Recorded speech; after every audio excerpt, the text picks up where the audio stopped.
Okay, so we'll go right on to the notes. So what we're going to look at, we looked, like I said, at the explorations.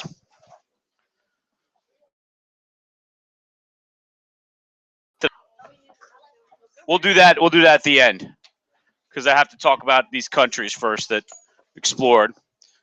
Everybody with me so far? My mouse.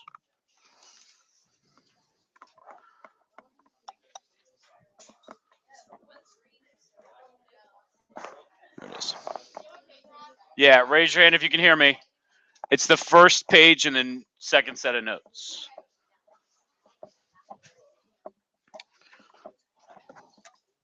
Okay, so this is kind of like two sections condensed into one, but this talks about, like I said, at first people explored. This is going to talk about how they set up colonies. They set up places where they're going to use these other lands in different ways. So, how does that happen, and how does it change life for people? Now, remember when we talk about this period, the big change is really that, as John Green and other people will put it, this is really the beginning of world history. If you talk about world history before this time, you're talking about different regions like the Roman Empire or the Chinese Empire or wherever that aren't really necessarily in contact with each other that much. I mean, they know about each other, but it's not like, like now where every one of you in your possession has something made on another continent, almost without question. If you didn't, I'd be surprised. Chances are probably at least 80% of you have something within your reach that's made in China. So, and that just shows that world history that we're talking about. So, these countries conquered territory. That's sometimes they conquered and took people over directly, like in North and South America. Other times they sort of took over in a different way, maybe not as direct. And other times they were a little bit more just wanted to trade. So we're going to look at those things. Okay, we're going to look at this in different parts. First, where were the European colonies? Where did they set up? And that's really what your map gets to. Is I want you to keep track of where these different countries. I'm just giving you a look ahead here. No, I'm just giving you a look at the different parts. So we'll talk about what the countries were, what they took over, basically. Next, we'll talk a little bit about the Atlantic slave trade. Next, we'll talk about something called the Commercial Revolution. And I'll explain what that means in just a little bit. That commercial revolution really, when we talk about a modern economy, when we talk about the economy and how it affects people, that commercial revolution is important. For instance, I'll get to that in a second. So what were these countries? What did they take over? Where were their colonies? Now, at first, remember, who are the two countries that get off to the earliest start with the whole exploration colonization thing? With a raised hand. Shane? Yeah, Spain and Portugal. You might be tempted to say Italy. And while many explorers were Italian, even though they might not have thought of themselves as Italian, they sailed for other countries. Italy wasn't interested in overseas exploration because they've already got trade routes. They're trading with the East through the Ottoman Empire. Okay, so you got a problem. You got Spain and Portugal. They're competing. They happen to both be Catholic nations. So as the conflict sort of ramps up and there were little skirmishes between the two, the Catholic Church says, look, we can't have, I'm simplifying it. I'm probably being unkind to the Catholic Church in this case, but we can't have Catholics fighting Catholics, Catholics fighting Protestants. Oh, okay, but Catholics fighting Catholics, we can't have that. So we got to find a way to make it so that both sides can figure things out. So he actually draws a line splitting up the parts of the world between what the Spanish can take over and what the Portuguese can take over. That was called the Treaty of Tordesillas. Tordesillas, not Tordesillas. A Tortozilla is not a dinosaur. It's a treaty. It's a city somewhere. Yeah. So this is the treaty line. Now, so on the inside the purple line to the green line here, there were some modifications to the line. This was to be all under Portugal's influence, and the other was to be under Spain's influence. Now, there were some discrepancies that pop up later. For instance, the Portuguese settled here in Brazil, but then pushed inland. They still speak Portuguese there. The Spanish did take over the rest of South America and Latin America and large parts of what we would now consider the United States and even Canada. And they also took over the Philippines, which are right here. The Portuguese didn't really take a ton of colonies like we think of, but they did set up lots of trading posts. And often that's where the caravels came in, and we talked about them battering down city walls. They'd show up to these places, say, we want to trade with you. The locals would say, we're not interested in trading with you. The Portuguese would say, oh yeah, well, we're going to just shoot your city until you trade with us. So, or we're going to threaten to shoot your city until you trade with us. Or we're just going to show up with ships and guns, and you've heard about us, and you're going to trade with us. So that's the Treaty of Tordesillas. Okay, so the Portuguese are mostly interested in trade with Asia, not really with setting up colonies. That's where all the riches have been for the past couple hundred years. That's where you make the money. So they want to go there. They, in the process, are fighting against groups of people in these areas who want to prevent them from trading or not, make sure that they're not, muscling in on their territory, basically. So you get some trade wars. The Portuguese are basically able to win most of these. They build naval bases. They establish some trading posts in China and Japan and also India. Their one exception to setting up colonies is Brazil. Now, in these colonies, these places are not designed for people to go and live there long term. Nobody's thinking about that yet. You're going there, and if you're actually living there, you're a rich person, you're a rich Portuguese, guy, and you go and you get some money and you buy some slaves, and you don't not growing food in the sense of like you grow stuff that people are going to eat. You grow cash crops. You grow sugar, you grow rice, you grow indigo, you grow all these things that you can sell for money, and that's how you become rich. And that's what they do in Brazil. So that's Portugal. That's their kind of thing. Pretty much. Now, some people, let me be honest, some people may settled, but the problem is that I asked this with my other class when we talked about westward expansion in the U.S. If men are going to go settle somewhere, why might they not stay? Or why might they stay? Women, yes, entirely true. You can't really start a family in any way of having children in that time if you don't have women around. So they go, they settle, they make their cash. Maybe they eventually cash out and go back. They want to make their money and go back to the home country and be rich. That's the plan. Not to hang out in Brazil where it's hot and they don't have a lot of the comforts of what they consider civilization. Spain, they're kind of doing the same thing. And they're getting into the glory thing too. Portugal, not so much, but Spain wants to take over land, and they're interested in spreading Christianity. Here's Hernan Cortez. He subdues the Aztecs, uses horses and guns. Oh no, this is Pizarro. We saw him with guns, germs, and steel.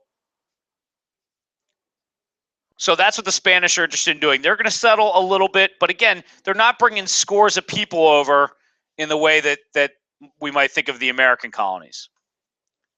So they conquered vast amounts of territory. We've talked about the motivation. The wealth is important. The one thing they're into is precious metals, gold and silver.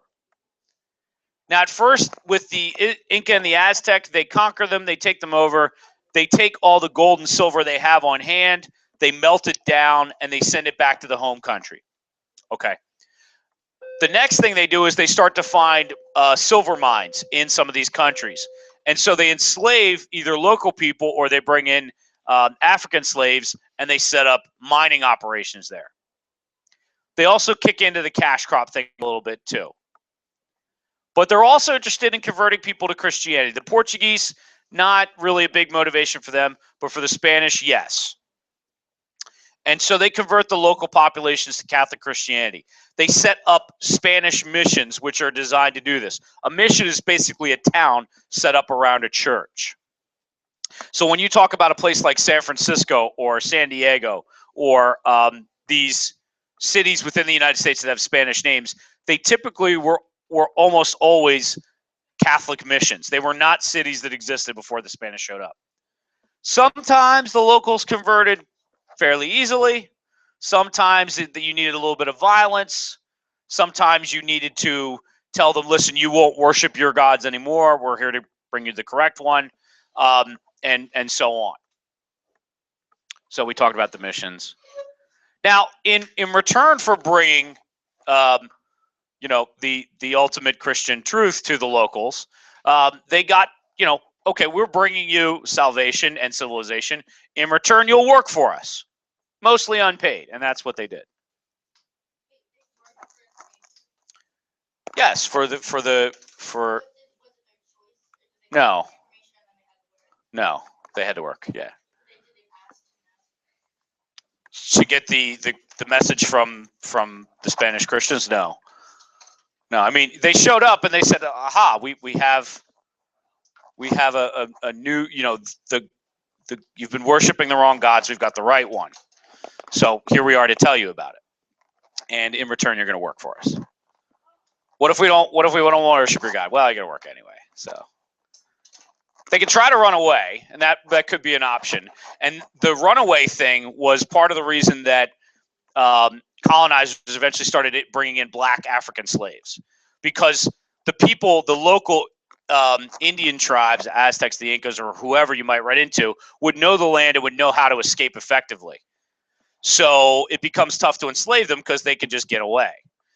On the other hand, the black Africans you're bringing over, they don't know where to go to. They've never been there before. If you ran away, where would you go? So that becomes one of the things they start to do.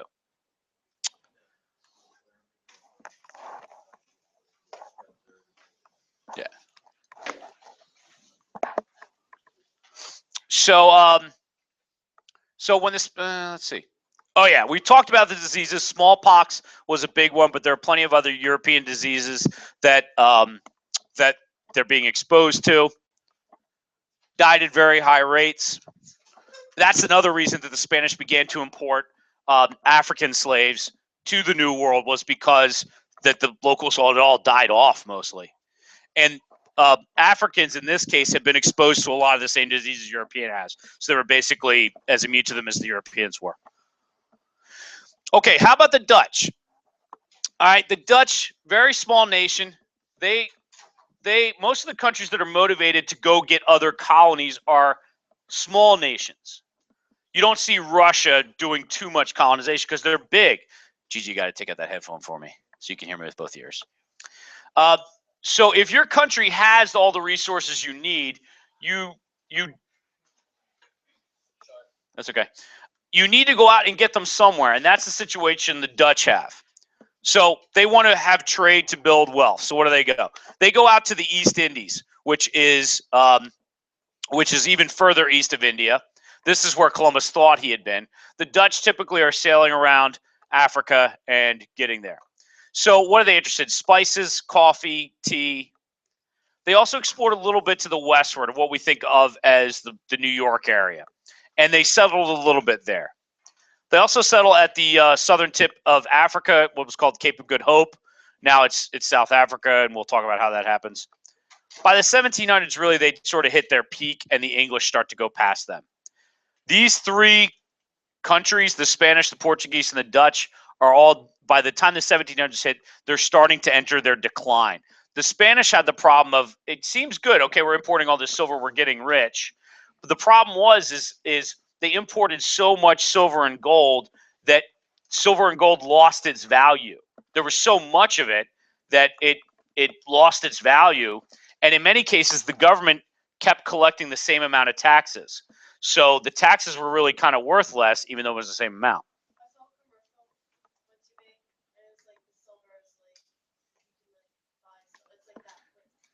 Yeah.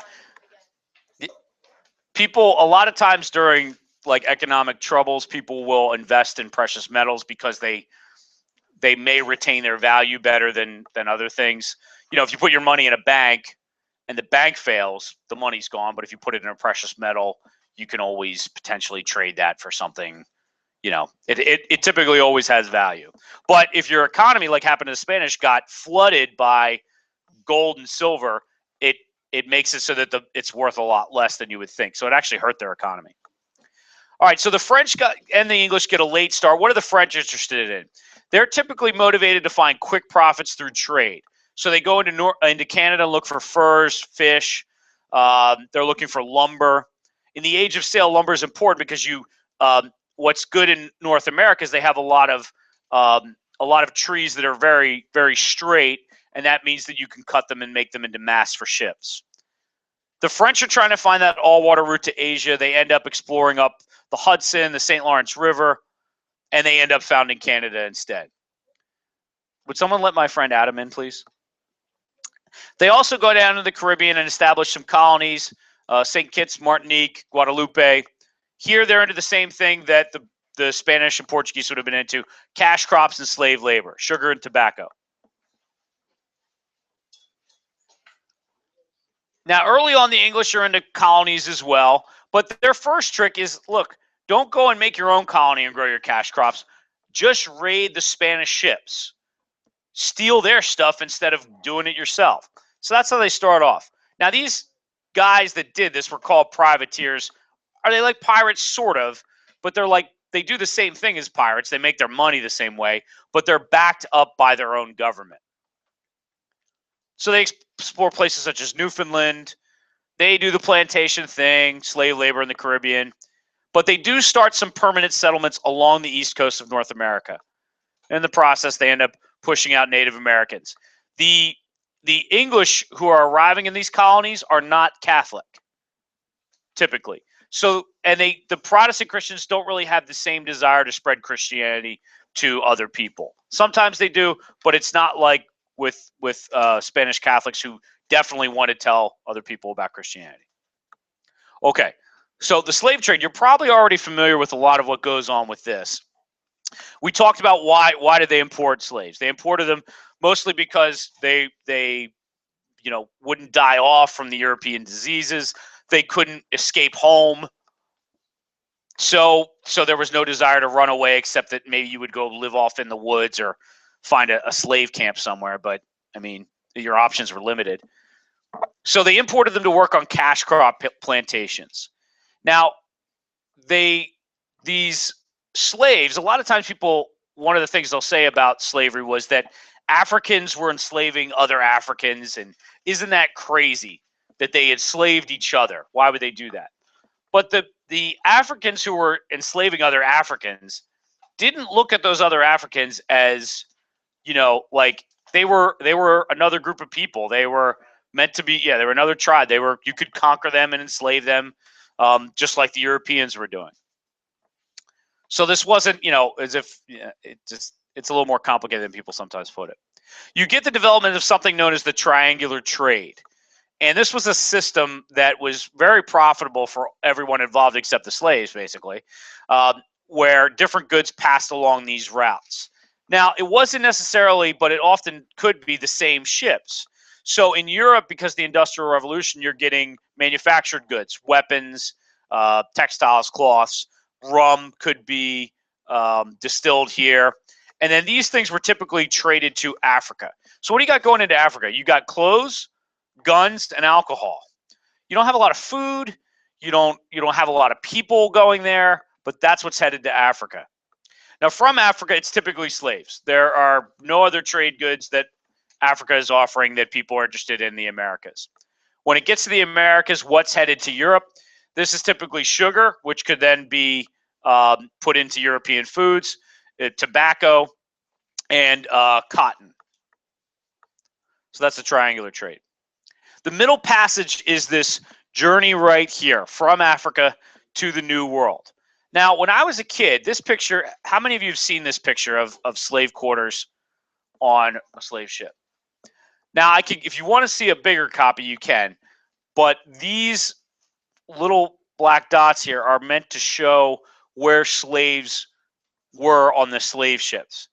Now, I don't know why I thought this when I was a kid, but I thought this was just where they slept.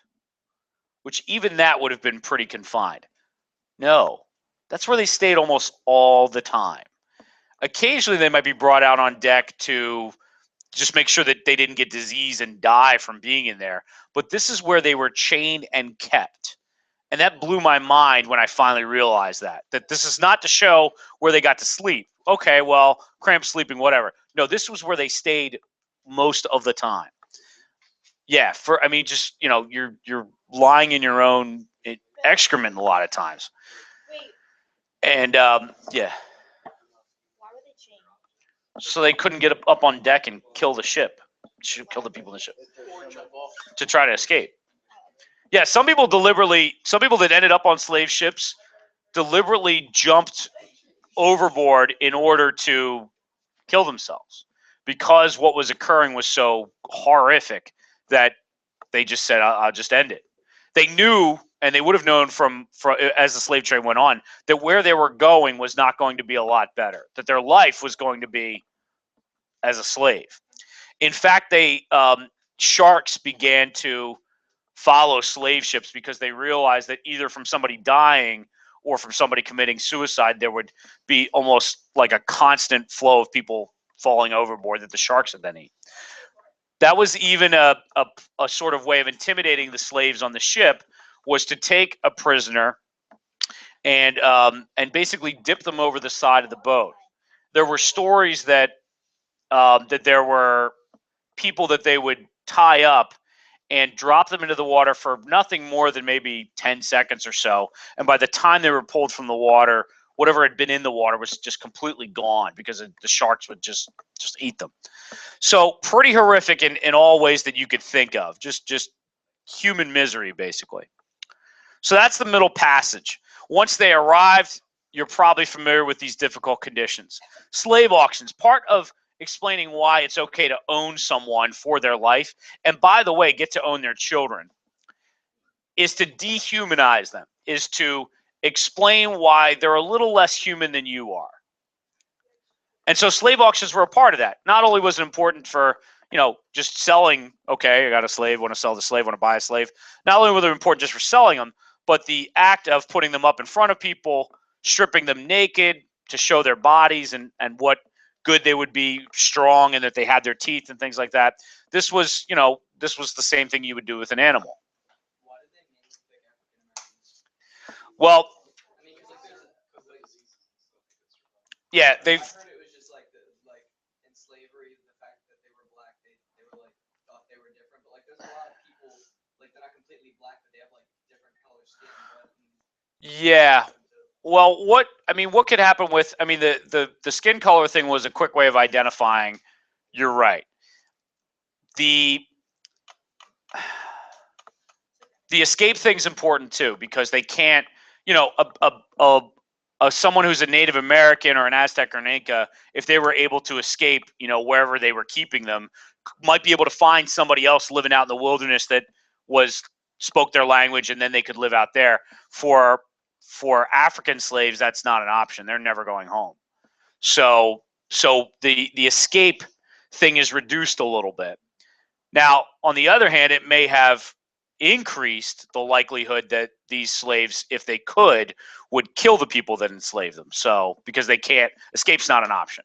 So so that's part of it. But the disease thing is another one. That they have probably been exposed to smallpox and other things like that. So yeah, so you get slave uprisings. The nation of Haiti, for instance, was created from a slave uprising. Yeah.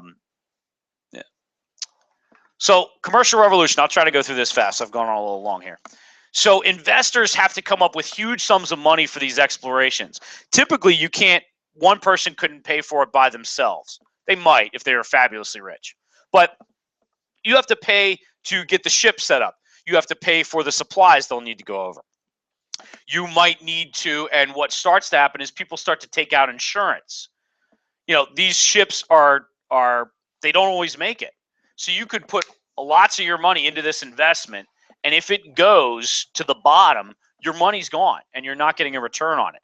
So in many cases, people would invest. This is the beginning of insurance. Someone who will take your money on the promise that if you lose yours, they'll give you a sum to pay for it, basically. That's what insurance is. So your profits might not show up for weeks, months, or even years later, probably years. So who did you go to? You went to wealthy bankers, or you went to royalty, but the bankers are going to become more important. Some people realize that if they pooled their money together, whereas one person might not be able to afford a ship and enough supplies to pull this off, 3 or 5 or maybe even 10 people could. And they could pool their money together and then split the profits that they made. These are called joint stock companies, and they're the beginning of the modern day company where it's typically not owned by one person. It may be, but that one person takes on all the risk. So what goes on? This is going to impact Europe in a lot of ways. First off, we get some inflation. Because the supply of money increases, the amount or the value of someone's amount of money that they have decreases. We saw this with the Spanish gold. Now, before, the purpose of business, it might seem strange that the purpose of business wasn't necessarily to make money, but the main goal was not necessarily to maximize your profit. You wanted to make a living. If you were a craftsperson, you wanted to practice your craft, and maybe you made shoes or candles or whatever, and you just tried to make a living. If you could get wealthy, that'd be great, but you didn't necessarily reinvest that wealth to try to make more. But the purpose of business now became to make a profit and then reinvest that profit to try to make more and more and more. So what's mercantilism? I'll try to give you this. Oh man, we talked about the Columbian Exchange. So what's mercantilism? All right, so basically, long story short, the purpose of these colonies that people were setting up was to make money. It was not to settle people.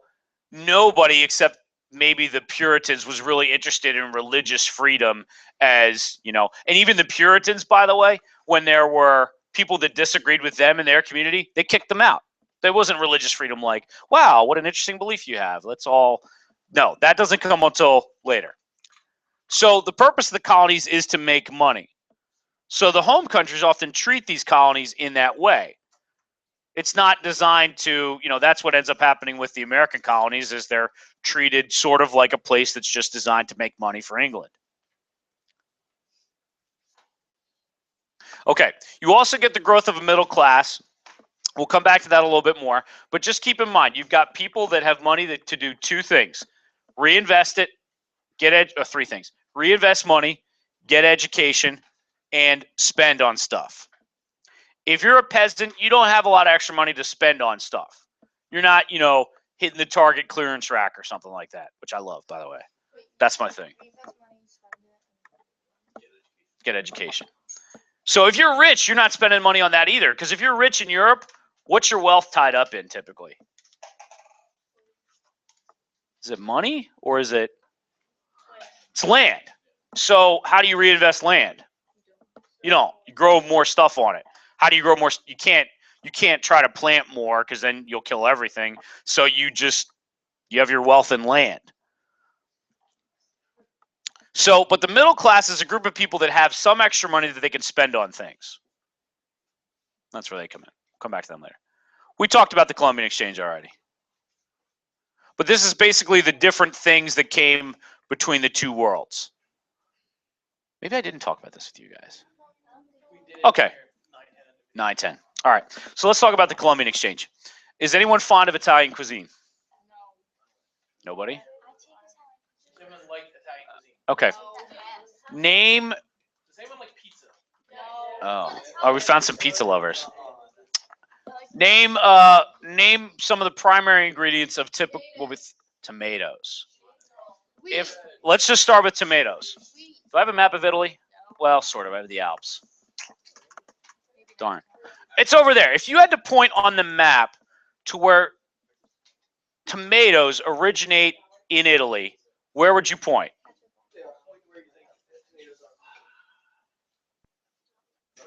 Now I'm talking originally, where tomatoes are originally from. Where's the map, guys? Oh, there's Italy. I got one up there. You can. If somebody had to take a guess, so where tomatoes originate from in Italy. Shane, do you have a guess? Whoever's first, honey. You're wrong. Everybody's wrong. It's not in Italy. The tomato is not from Italy. It's from the New World. Italian cuisine was not, as we think of it today, is not possible without the discovery of the New World, because that's where the tomato is from. All right. There's the island of Ireland with the Republic in the south and Northern Ireland at the top. If you had to find the place where the traditional Irish potato comes from, where would you point to? You're absolutely correct now. You're catching on fast. Yes, the potato is not originally from Ireland. It's from the New World. So, North and South America. So, all these ingredients to what we think of as traditional cuisines come from the New World. Chocolate from the New World. Potatoes, tomatoes, corn, and beans. Now, to the New World, the Europeans brought some important crops. Wheat, which was not available in the New World. Grapes. And in fact, American wine growers have a lot of trouble because the grapes that grow in Europe don't necessarily grow in North America because of the climate. They brought cattle, they brought horses, and they brought sheep. The Europeans.